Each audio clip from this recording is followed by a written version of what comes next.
हरे कृष्णा। चलिए आज की कहानी शुरू करते हैं। आज की कहानी का शीर्षक है सर्वस्व का त्याग करना केवल संतों को ही संभव होना है। एक बार संत तुकाराम महाराज ने अपनी पत्नी को वैराग्य के विषय में प्रचुर उपदेश दिया। उसे यह समझाया कि विषय भोग कैसे अनिष्ट है और विठोबा का नाम स्मरण करने के लिए कहा। उनका उपदेश सुनकर उसके मन में विरक्ति जागृत हुई।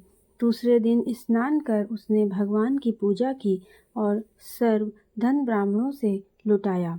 घर में फूटी कौड़ी भी नहीं रखी, परंतु इसके उपरांत दोपहर में घर में अन्न का दाना नहीं है, यह देख वह चिंतित हो गई। एक दिन पहले एकादशी का व्रत रखने से वह और बच्चे भूख से अत्यधिक व्याकुल हो गए। इस स्थिति में जगन माता ने एक शूद्र जाति की स्त्री का रूप धारण लिया और वह संत तुकाराम महाराज की परीक्षा लेने आई। उसने कहा, मैं आपके गांव की जमादारिन हूँ। मैंने सुना है कि आपने ब्राह्मणों में घर लुटवा दिया। यदि कुछ आपके पास बचा होगा तो मुझे दे दीजिए।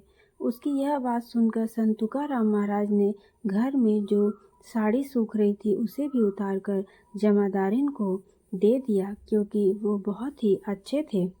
उनकी पत्नी को जब इस बात का पता चला तब वह अत्यंत क्रोधित हो गई। जिस विट्ठल के चरणों के चिंतन से इतना अनर्थ हुआ, वे चरण फोड़ने के लिए क्रोधित होती हुई पत्थर लेकर वह मंदिर की ओर दौड़ गई।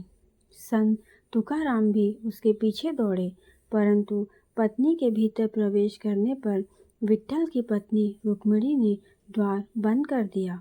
इधर तुकाराम महाराज के मन में अनेक तर्क आने लगे।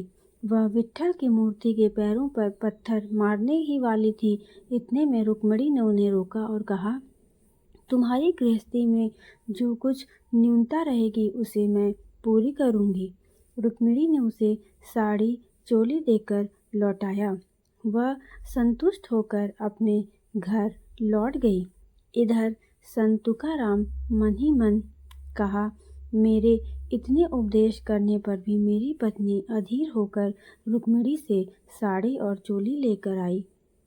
उन्होंने पत्नी से कहा, तुमने परमार्थ व्यर्थ किया। दूध की मलाई खाने से माखन कैसे आएगा?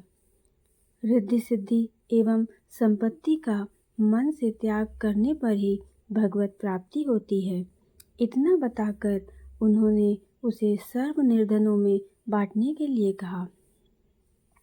तो यहीं पर हमारी कहानी समाप्त होती है और मैं आशा करती हूँ आपकी कहानी अच्छी लगी होगी। अगर आपको कहानी अच्छी लगी तो हमारे चैनल को लाइक करें, शेयर करें, सब्सक्राइब करें। तब तक के लिए आप सभी को हरे कृष्णा, राधे राधे।